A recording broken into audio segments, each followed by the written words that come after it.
Three, two, and one. First, thank you so much for doing this interview. This is the first time you and I is getting a chance to meet, and I had to read up and learn a lot about you. You are a young lady with a YouTube empire. I'm hearing these kids screaming for you. Like, how does it feel being such an influence, a positive influence, at this stage of your career? Well, it's two things. I mean, one, I'm just so grateful. Like, I didn't expect the support. Like, it's amazing. And to see that, like, I can't even describe how grateful I am. But also, it is a lot of pressure because I want to make sure I am publicly making the right choices and things I really believe in. Because if anyone's watching you, obviously, like, they're going to be influenced. So there's a lot of pressure to make sure that I'm always doing what I believe in. First, before we talk a little bit about your career, let's talk about this anti-bullying campaign. How does it feel being part of that? And have you ever been bullied yourself?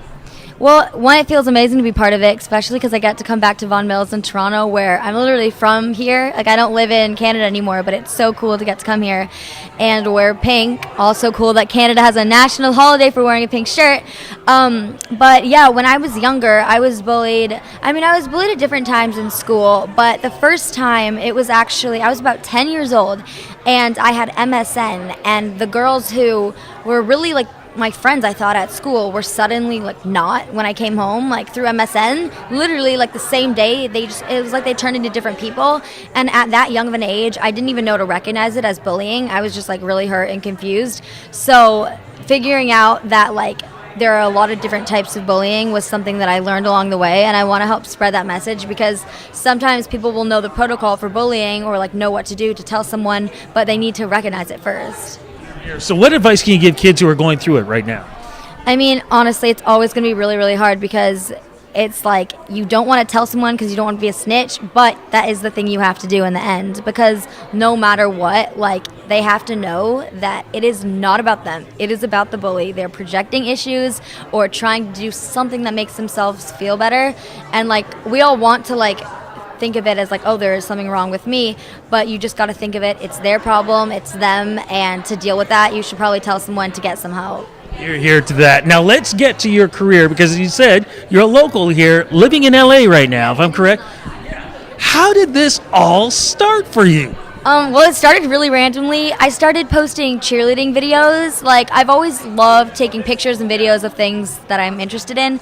And so one of my passions when I was like about 13 to 18 was cheerleading.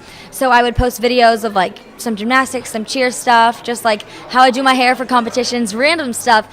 And then people started asking me more questions about me and about my life. And so I started vlogging.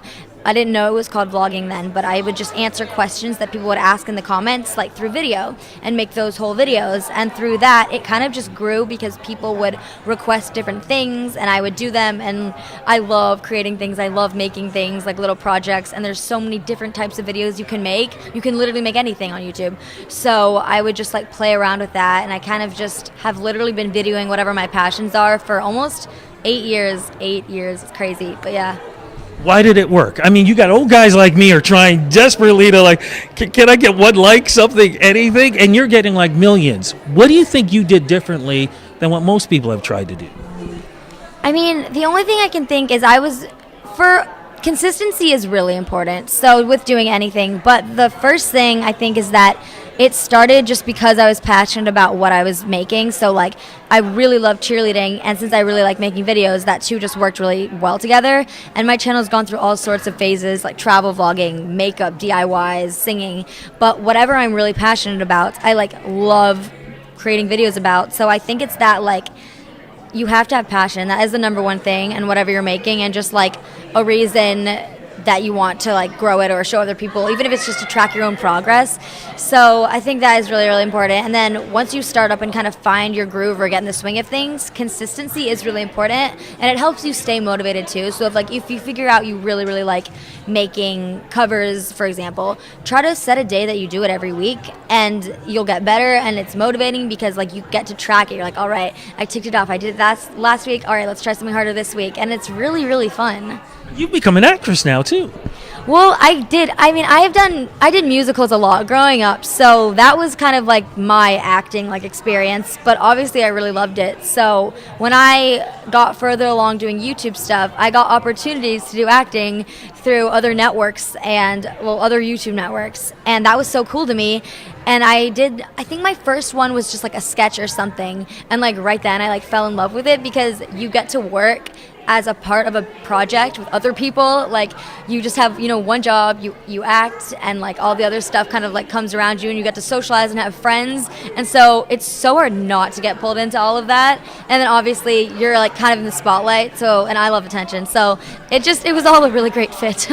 So what's going on with 2017 for you? What other projects are happening for you?